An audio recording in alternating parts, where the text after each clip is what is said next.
हे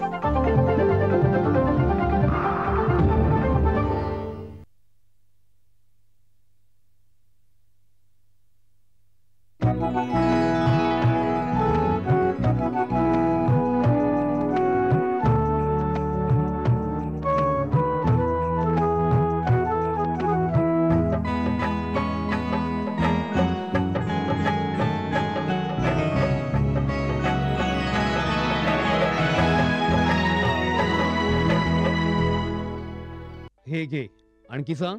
बस. अरे हे काय भाऊ, इतकं कमी रासायनिक खत? शेती सोडली आहेस का? शेती नाही, नादानपणा सोडतोय. मातीचं परीक्षण केलंय. आता तर भाऊ जितकं आवश्यक आहे तितकंच खत शेतात टाकू. हा, शेतकऱ्यांनो, आजच आपल्या जिल्ह्याजवळच्या भूमी परीक्षण प्रयोगशाळेत मातीचं परीक्षण अवश्य करवा आणि मातीची पोषक तत्व, आर्द्रता व रोपांचा विकास बघता केवळ आवश्यकतेनुसारच पोषक तत्व घाला. आणि हो, मातीतलं गंधक, जस्त, बोरॉन सारख्या पोषक तत्वांविषयीही जाणून घ्या. खत आणि जैविक खताच्या योग्य उपयोगानं भूमीचा सकसपणा टिकवून ठेवा, उत्पादकता वाढवा, खर्च कमी करा आणि बहुमोल परकी चलन वाचवण्यातही सहकार्य करा. आणि हो, मंद गतीनं नायट्रोजन उपलब्ध करून देणारी खतं जसं कडुलिंबयुक्त युरियाला प्राधान्य द्या आणि युरियाचा पानांवर शिडकाव करा. अरे वा, तू तर खरोखरी समजूतदार झालास रे. आणखी माहितीसाठी संपर्क करा जिल्हा कृषी अधिकारी किंवा शेतकरी कॉल सेंटर.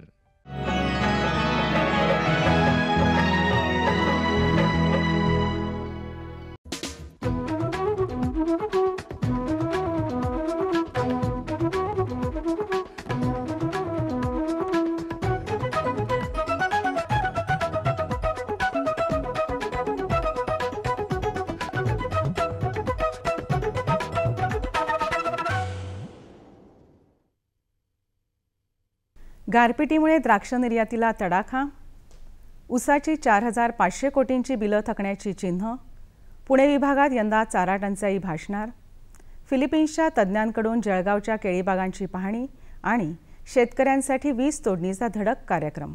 नमस्कार, आता सविस्तर वृत्त. राज्यात नुकताच झालेला अवकाळी पाऊस आणि गारपिटीमुळे द्राक्ष निर्यातीला फटका बसला आहे. गेल्या वर्षीच्या तुलनेत यंदा 20 मार्चपर्यंतच्या निर्यातीत 10% घट झाली आहे. द्राक्ष उत्पादकांच्या आणि निर्यातक्षम द्राक्षबागांच्या संख्येत वाढ झाल्यामुळे यंदा द्राक्षांची विक्रमी निर्यात होईल असा अंदाज असताना प्रत्यक्ष आकडेवारी खूपच कमी आहे. यंदा आत्तापर्यंत केवळ 36,078 टन म्हणजेच 2,832 कंटेनरची निर्यात झाली आहे.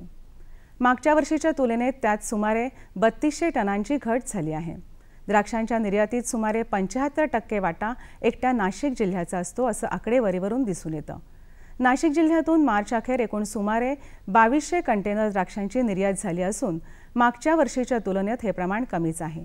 येणाऱ्या काळात वातावरण चांगलं राहिलं तर निर्यात मागील वर्षीची पातळी ओलांडेल असा अंदाज आहे. ऊसाचा किफायतशीर आणि वाजवी भाव अर्थात FRP देण्यासाठी साखर कारखाने असमर्थ ठरल्यामुळे चालू हंगामाअखेरीस महाराष्ट्रातील ऊस उत्पादकांची सुमारे 4500 कोटी रुपयांची बिलं थकण्याचा धोका निर्माण झाला आहे. विशेषतः शेवटच्या टप्प्यात गाळपाला जाणाऱ्या ऊसाला फारच कमी पैसे मिळण्याची चिन्ह आहेत. त्यामुळे केंद्र आणि राज्य सरकारनं मदतीचा हात पुढे केला नाही तर राज्यातील साखर उद्योग संकटात येण्याची शक्यता आहे. 2014-2015 हंगामासाठी FRP ठरवताना कृषीमूल्य आयोगानं साखरेचे दर 3100 ते 3400 रुपये याप्रमाणे गृहीत धरले. वास्तविक हा हंगाम सुरू होत असतानाच साखरेचा दर 2600 रुपये होता. तो दर महिन्याला खाली येत येत आज मितीला 2200च्याही खाली घसरला आहे. या पार्श्वभूमीवर मुख्यमंत्री देवेंद्र फडणवीस यांनी व्यापक शिष्टमंडळासह पंतप्रधान नरेंद्र मोदी आणि केंद्रीय अर्थमंत्री अरुण जेटली यांची जानेवारीत भेट घेऊन साखर उद्योगाला विशेष अर्थसहाय्य देण्याची विनंती केली होती. मात्र अद्याप त्याबाबत मार्ग निघालेला नाही. खरीप हंगामापाठोपाठ रब्बी हंगामात जाणवलेली पाणी टंचाई, नोव्हेंबरनंतर झालेली गारपीट अशा कारणांमुळे चाऱ्याचं मोठं नुकसान झालं आहे. त्यातच पुणे विभागात फेब्रुवारीपासूनच जाणवत असलेल्या पाणी टंचाईमुळे चारा पिकांच्या पेरणीत मोठी घट झाली आहे. त्यामुळे यंदा चारा टंचाईच्या समस्येला तोंड द्यावं लागणार आहे. पुणे विभागात सध्या फक्त 11,590 हेक्टरवर चारा पिकांची पेरणी झाली असून सोलापूर जिल्ह्यात पाणी टंचाईअभावी शेतकऱ्यांनी चारा पिकांची पेरणीच केलेली नसल्याची माहिती कृषी विभागाच्या सूत्रांनी दिली. फिलिपिन्समधील आंतरराष्ट्रीय व्यापार आणि केळी तज्ज्ञांच्या एका गटानं जळगावातल्या जैन इरिगेशनसह जिल्ह्यातील प्रयोगशील शेतकऱ्यांच्या केळीबागांना नुकतीच भेट देऊन केळीबागांचं व्यवस्थापन आणि उत्पादनाचा आढावा घेतला। यावल तालुक्यातल्या न्हावी गावातील प्रयोगशील शेतकरी टेणू बोरेले यांच्या केळीबागेला भेट दिल्यावर हे तज्ज्ञ आश्चर्यचकित झाले। पहिल्या पिकाला साधारणपणे 100 ते 105 टन उत्पादन देऊ शकणारी बाग आयुष्यात पहिल्यांदा बघत असल्याचं त्यांनी सांगितलं। जळगावसारख्या उष्ण व कोरड्या वातावरणात एवढी उत्तम केळी होत असल्याबद्दल त्यांनी कौतुक केलं। फळांची निगा आणि पॅकिंग यामध्ये सुधारणा केल्यास जागतिक बाजारपेठेत जळगावच्या केळी पिकाला मोठी संधी मिळू शकते असंही त्यांनी सांगितलं। पुणे परिमंडलातील ज्यांच्या शेतात विहीर किंवा बोअरवेल उपलब्ध आहे, कृषी पंपासाठी नवीन वीज जोडणीची मागणी आहे, अशा शेतकऱ्यांना कृषी पंपासाठी नवीन वीज जोडणी देण्याचा धडक कार्यक्रम महावितरणकडून राबविण्यात येत आहे। पाण्याचा उपसा होत नसतानाही वीज देयक येत असलेल्या वीज पंपाच्या वीज पुरवठा शेतकऱ्यांना खंडित करून घेता येईल। त्यासाठी 20 एप्रिल 2015 पर्यंत संबंधित उपविभाग कार्यालयात किंवा 1-800-20033-435 आणि 1-800-233-435 या टोल फ्री क्रमांकावर संपर्क साधण्याचं आवाहन महावितरणतर्फे करण्यात आलं आहे। उशिरा लागवड केलेला म्हणजे आज जो कांदा 60 दिवसांच्या आतील आहे अशा ठिकाणी पाऊस झाल्यास ॲक्झिस्ट्रोबिन 10 मिली किंवा टेबिकोन्झोल 10 मिली प्रति 10 लिटर पाण्यातून फवारावं। स्टिकर अवश्य वापरावा।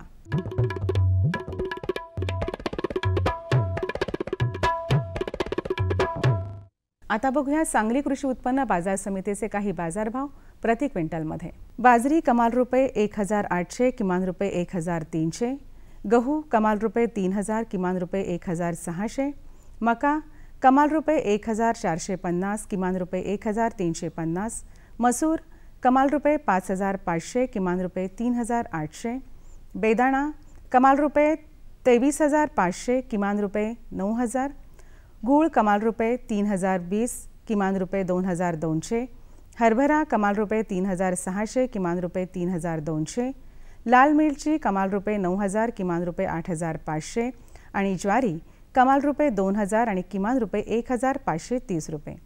कृषी बाजारभावाविषयक अधिक माहितीसाठी www.agmarknet.nic.in किंवा www.msamb.com ह्या संकेतस्थळाला भेट द्या।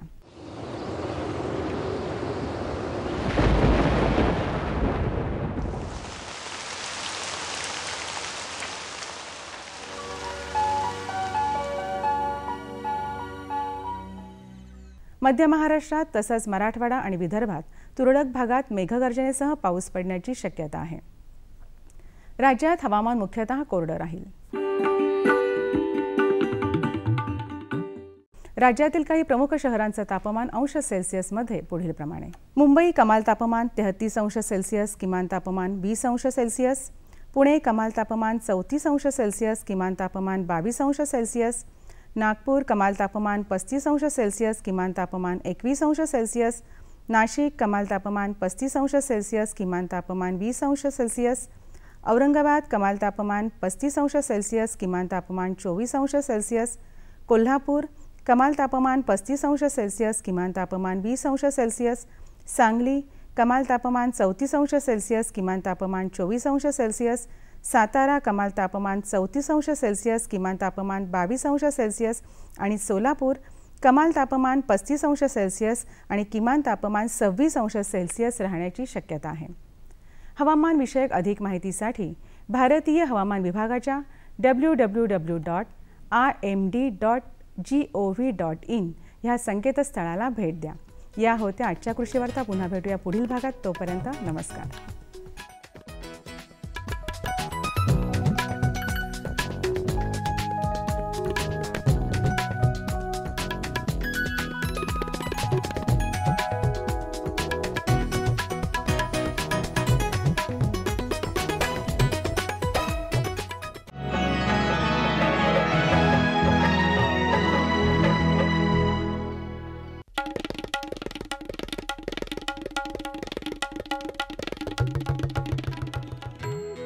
मामी, मी शाळेला जाते बरं. शाळेला?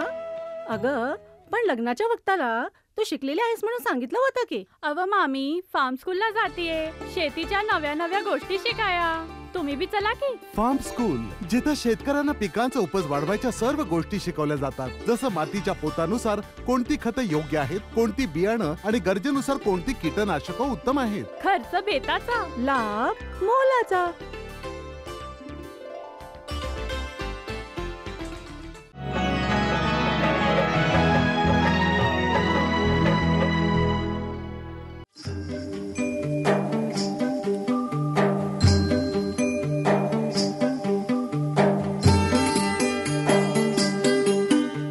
आपल्या शेतीमधील उत्पन्न वाढवण्यासाठी शेतकरी सतत नवनवीन प्रयोग करत असतो. त्यामध्ये लिंबू या पिकाच्या लागवडीचा प्रयत्न भरघोस उत्पन्न मिळवून देणारा आहे. सोलापूर जिल्ह्यातील मोहोळ तालुक्यातील अंकोली गावच्या बजरंग पवार यांनी ही लिंबाची शेती यशस्वीपणे केली आहे. त्यासाठी त्यांनी कृषी विभागाचे मार्गदर्शन घेतले. माझ्याकडं एकूण जमीन 13 एकर आहे. त्यातली काय बागायत आणि काय जिऱ्यात आहे. आणि माझ्याकडे बाग म्हणजे आमच्या वडिलोपार्जित 1973ला वडिलांनी बाग लावली. तेव्हापासून आम्ही एक 4-5 वर्षाला अर्धा-पाऊण एकर करता माझ्याकडे सध्या 2 एकर लिंबूची बाग मी केलेली आहे. कारण जुन्या काळी आमच्याकडे काय बागायत होती, शेती ज्वारी गहू असं करत होतो, पण आम्हाला ते परवडे ना. पुन्हा विहिरी पाडून बोर घेऊन ही बागायत शेती केली. लिंबाच्या योग्य अंतरावरील लागवडीमुळे पीक जोमदार येण्यात मदत होते. ठिबक सिंचन पद्धतीद्वारे पाणी दिल्यामुळे पाणी आणि मजुरांची कमतरता भासत नाही. खतांचे योग्य व्यवस्थापन पीक दर्जेदार येण्यास मदत करते. 2x2चे खड्डे काढले गेले. खड्डे काढल्यानंतर मग वाळ्याला पाला पाचोळा त्या खड्डा टाकला खाली. 2 घमेली कुजलेले शेणखत घेऊन आणि त्यात सुपर हे सगळं मिक्स करून माती आणि गावखत मिक्स करून ते खड्डा पूर्ण भरून काढला गेला. आणि मृगाच्या वेळेस पाऊस पडल्यावर हवामानात बदल झाल्यानंतर मग आम्ही 18x18वर काय त्यावेळा लागवड केली. त्यावेळेला कोल्हापूरला जाऊन कृषी महाविद्यालयात कदम साहेबांची भेट घेतली आणि त्याच्या मार्गदर्शनाखाली तिथली विद्यापीठातली रोपं आणली आणि त्याची लावण केली. मग आम्ही जुन्या काळी एक वापर करत होतो. वापर पद्धतीनं देत होतो पाणी. नंतर जेव्हा मजुराची टंचाई व्हायल्यानंतर आम्ही सहारं केलं तरी पाणी जादा लागायला लागलं. नंतर ह्या 5 ते 7 वर्षात आम्ही ड्रिप वळलो आणि ड्रिपनं सध्या पाणी चालू आहे. आणि ड्रिप करायचं कारण आपल्याला एक मजूर लागत नाही, ते बचत होती.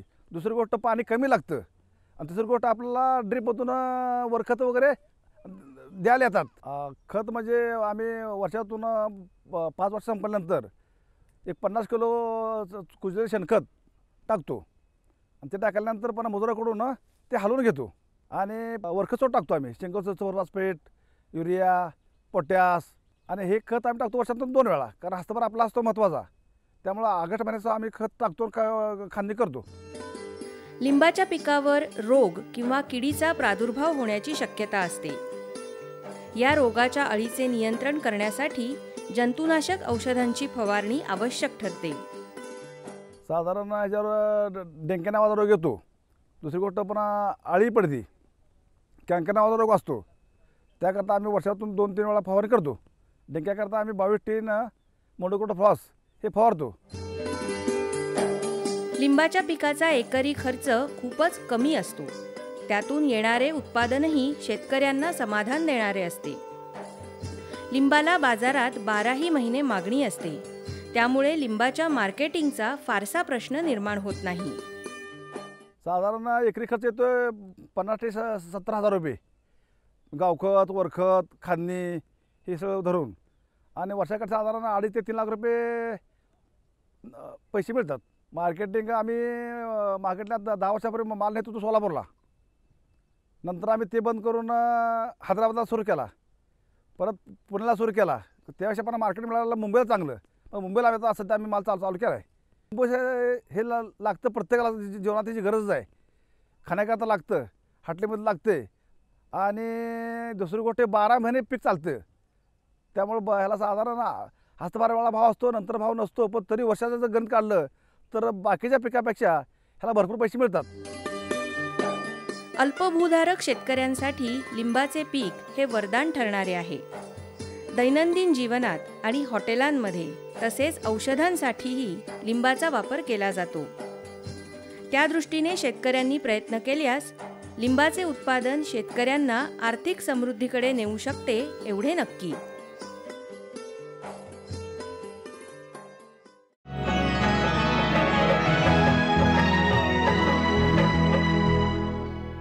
सुगंधाच्या दरवळीमध्ये, स्वादाच्या बहारीमध्ये, प्रगतीच्या डहाळ्यांमध्ये, पसरणाऱ्या हास्यांमध्ये, हिरव्यागार झाडांमध्ये, मोठ्या मोठ्या सौद्यांमध्ये, गोड मधुर गुंजनामध्ये, आनंदाच्या चाहुलीमध्ये. NHM बागवानी मिशन. आमची आकांक्षा आपलं स्मितहास्य.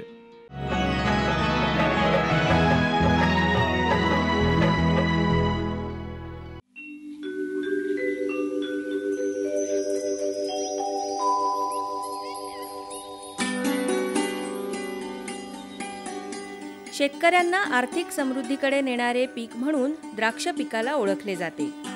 योग्य व्यवस्थापन, पाण्याचे नियोजन आणि देखभाल यामुळे द्राक्षाचे यशस्वी पीक घेता येते.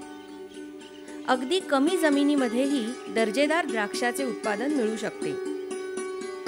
सोलापूर जिल्ह्यातील बार्शी तालुक्यातील जामगाव पांगरी गावातील शेतकरी स्वप्नील हिंगे यांनी सेंद्रिय पद्धतीने द्राक्षाचे व्यवस्थापन केले आहे. सुरुवातीला द्राक्ष बाग लागवडीसाठी जमिनीची लेवल करून घेणे सर्वात महत्त्वाचं आहे.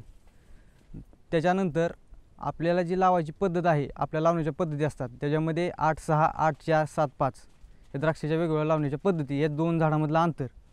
तर याच्यामध्ये आपण ट्रॅक्टरनं सध्याला आपण ओळी टाकून घेतो आणि सरी टाकल्यानंतर त्याच्यामध्ये आपण शेणखत फक्त टाकतो. तर शेणखताचा फक्त उपयोग होत नाही, आपण त्याच्यामध्ये काडी कचरा, पाला किंवा आपला असणारा काय कचरा जे असं शेतातला इकडे तिकडे निघाला, गवत, काडी कचरा काय असेल तो टाकून नंतर शेणखत टाकणार. शेणखत टाकल्यानंतर ते एकदा पाटाने पाणी देऊन भिजवून घेणार आपण, म्हणजे त्याच्यामध्ये पूर्ण पाणी आल्यानंतर त्याचा ओलावा पूर्ण धरून ठेवतो तो. आणि नंतर आपण रूफटॉपची लागवड करतो. सुरुवातीला माझ्याकडे ड्रीप नव्हतं, मी सुरुवातीला पाटाने पाणी देत होतो. पण आता ही ड्रीप पद्धत आली, पाटाने पाणी देत होतो त्यावेळेस काय पाणी जास्त लागत होतं, पाण्याची कमतरता भासू लागली आणि उत्पन्नाला थोडी कमतरता येऊ लागली. नंतर ही ड्रीप पद्धत निघाल्यानंतर मी ड्रीप पद्धत केली आणि ड्रीप पद्धत केल्यानंतर बी मला काय ठिकाणी आपल्या ड्रीपमध्ये बी विहिरीमधनं येणारा कचरा असतो, तो कचरा ड्रीपमध्ये अडकतो. प्रत्येक वेळेस आपल्याला शक्य नसतं की तो ड्रीप प्रत्येक चेक करणे. याच्यामुळे मी आपली पाणी प्यायची जी गाडगी असते ती मोरो आपण कुंभाराकून आलतो अशी मी गाडगी आणली होती आणि एका ओळीखाली 4-4, 5-5 ठेवलेली होती. तर पाणी मी 1 तास 1.5 तास सोडल्यानंतर ज्यावेळेस मी पाणी बंद करेन ड्रीपवरचं त्यावेळेस मी ती सगळी गाडगी गोळा केली आणि गाडगी गोळा केल्यानंतर प्रत्येक गाडगं चेक केलं. तर कुठल्या गाडग्यात पाणी कमी आहे, ती गाडगं कुठल्या ओळीत होतं, ती ओळ चेक केली, त्यातला कचरा काढून घेतला आणि अशी सोयीस्कर पाणी एकसारखं सगळीकडे समान पाणी पडेल अशी मी पद्धत वापरली ड्रीपमध्ये. जमिनीचे सपाटीकरण आणि समान पाणी पुरवठा यामुळे द्राक्ष रोपांची जोमदार वाढ होण्यास मदत होते. रोपांमधील अंतर योग्य प्रमाणात ठेवणे महत्त्वाचे ठरते. आता सध्या ही माझी बाग 8-4ची लागवड आहे. याची लागवड आहे 8-4ची आणि एका झाडावर कमीत कमी 35 ते 40 काडी धरलेली आहे. याच्यामध्ये काय फेल काड्या असतात, सगळ्या काड्या मालाच्या नसतात.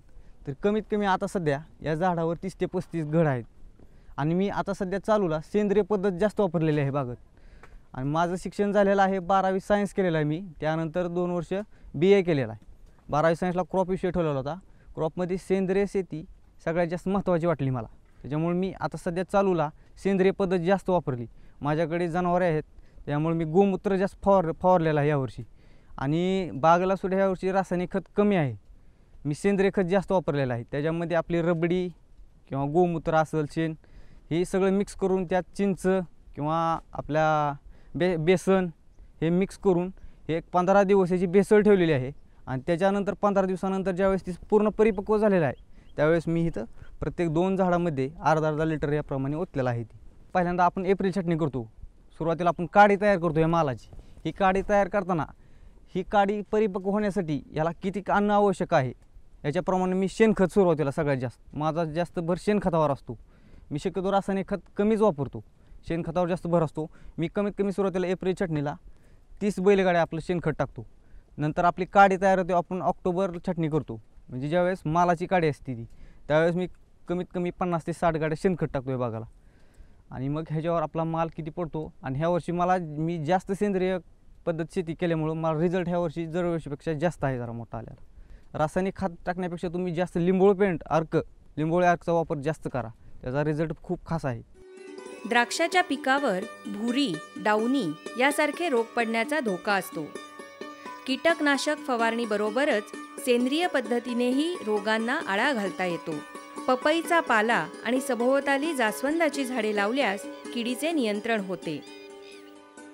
द्राक्षावर सगळ्यात जास्त येणारा रोग म्हणजे तर दावणी आणि भुरी. तर भुरीला मी रासायनिक यावेळेस केमिकल खूप मारून बसलो, पण मला काय त्याचा उपयोग झाला नाही. तर पहिल्यांदा आपल्याकडे पाणी बोरचं असतं शक्यतो, तर बोरच्या पाण्यामध्ये क्षार जास्त असतात. पाण्याचा pH पहिल्यांदा लेवल आला पाहिजे, पाण्याचा pH कमी आला पाहिजे. ह्याच्यासाठी मी लिंब 300 लिटर जर पाणी आपल्याला फवारण्यासाठी लागत असेल 1 एकरी, तर मी त्यात कमीत कमी 50 लिंब आधी पिळली. त्याच्यानंतर आपल्या पपईचा पाला ह्याचा अर्क तयार केला, पानं ती शिजवली आणि त्याचं पाणी मारलं. त्यावेळेस माझा भुरीचा कंट्रोल आला. आणि दुसरा रोग दावणी. तर दावणीसाठी मी साईडनं जास्वंदीची झाड लावली आहेत. ते जास्वंदीचं असं आहे की साईडच्या झाडावर जर कुठं दावणी असेल तर पूर्ण दावणी खेचून घ्यायचं काम हे जास्वंदीचं झाड करते. ह्याच्यासाठी मी जास्वंदीची झाडं बागेच्या शेजारी लावलेली आहेत.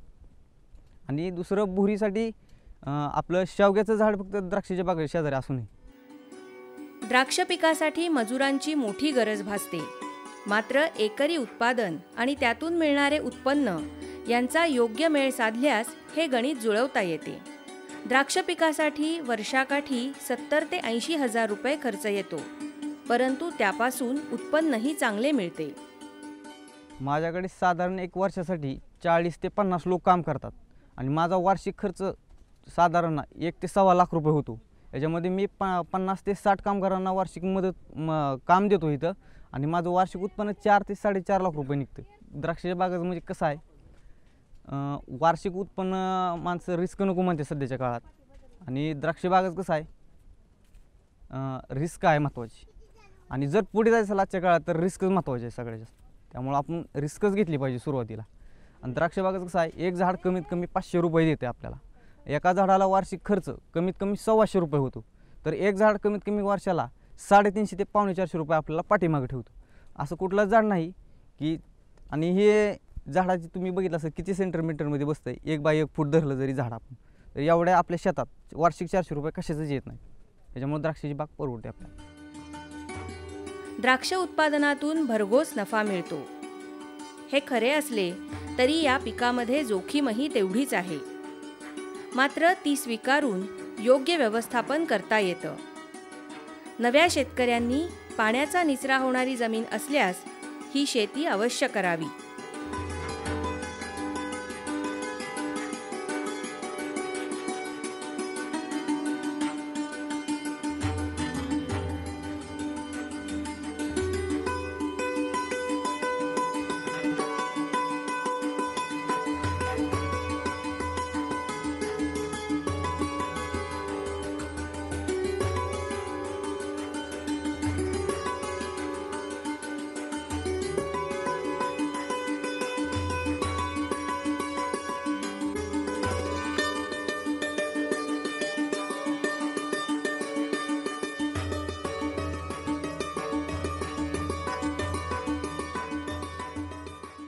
आमचा पत्ता निर्माता कृषी दर्शन, दूरदर्शन केंद्र पुणे. आमचे ईमेल आयडी असे आहे ddkpunekrshi@hotmail.com आणि ddkpunekrshi@rediffmail.com.